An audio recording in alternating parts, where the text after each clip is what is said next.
People think I do nothing all day, except take pictures of puppies. You don't think that we clean you down after breakfast. We have a clean up, don't we? We have a clean up after breakfast, don't we? Next. You go,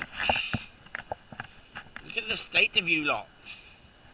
You've had your breakfast, and what are you doing? Yeah, and you, dirty monkeys. Can't take you anywhere for breakfast, can I? Here you go. You running around? Come on, fatty. Look at the state of you. You're a right Tubsy. Tubsy, come on, Tubsies. They're looking good. Really happy with them. And the thing is, I'm the mum now. I'm going to do all the feeding. And they get that bond with me. And that's what I'm building. I'm building that bond. It's important we build that bond as youngsters. And yet it's important they are still together as a pack. Because you don't want that separation. You never take a youngster away from a pack too soon. It causes anxiety problems, behaviour problems. And everybody in science says, oh, you should never pick a puppy that only has one in a litter because it doesn't know how to share, it doesn't know how to control its bite inhibitions. And at the end of the day, all those things come into account when you really look back and think, I'm going to study dog training and dog psychology. And you've got to look into all that because we need to look at the sciences and see what they say. But when it comes down to it, theory. Actually living with these little chaps, breeding them, bringing them on, developing with them, learning your field craft, how to train these little things and get the best from them. So what we're doing is, I'm not quiet, I'm quite noisy, I'm quite reasonably firm with them when I have to be, no punishment, but like pick them up. If they try to run away from you, you just pick them up, you bring them out, you build the confidence. You're beginning to handle them and keep them safe. And all this handling that I'm doing here is important. It's all part and parcel. They don't have fear. They don't have a fear base. They get so accustomed to me, around me, and that everything's fun based. And that's what we do.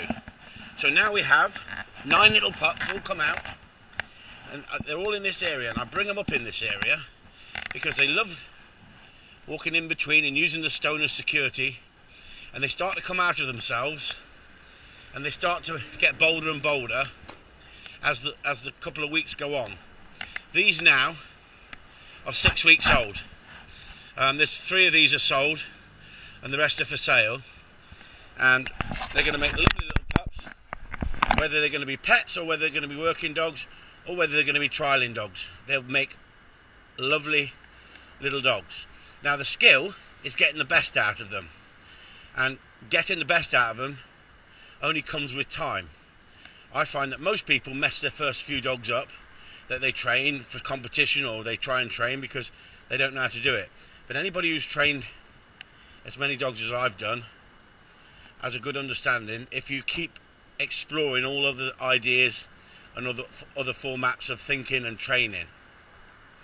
So with these little chaps, we want them to come out of themselves a little bit, but we don't want them to be over bold at this moment. I do not want these dogs to be lunatics, because else you create lunatics by turning them into lunatics.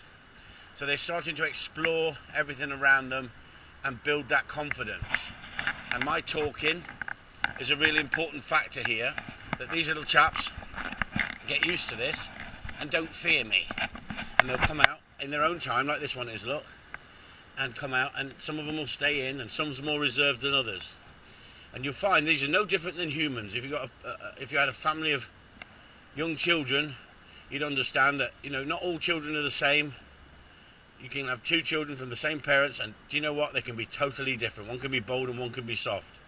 And so what we're looking for at the moment is their temperament. So this one here has always been happier to come out, and then when this one sees that one come out, that one says, okay, I'll do the same. The one I really like is very soft at the moment, but that just shows me I've got to use a little bit more one-to-one with that one, where the bolder ones start to explore from day one. And this is all part of your psychology, that you're looking at your pups and you're seeing which ones are bold enough to come out and which ones want to stay in. And this tells me, that little one there, I like that little one there. This little one here sold. This little bitch is sold. And she's coming out and enjoying herself and saying, hang on, I like this, we can get out of here, we can explore things. Because don't forget, they're in the kennel, they're in the bed. And so this is all new to them. They come out and now they start coming out a little bit more regular. We just got to watch them. Make sure they're not eating any stones or anything like that. Don't forget, they're only youngsters. And they're getting used to the noise behind me, that's the road, the busy road behind us.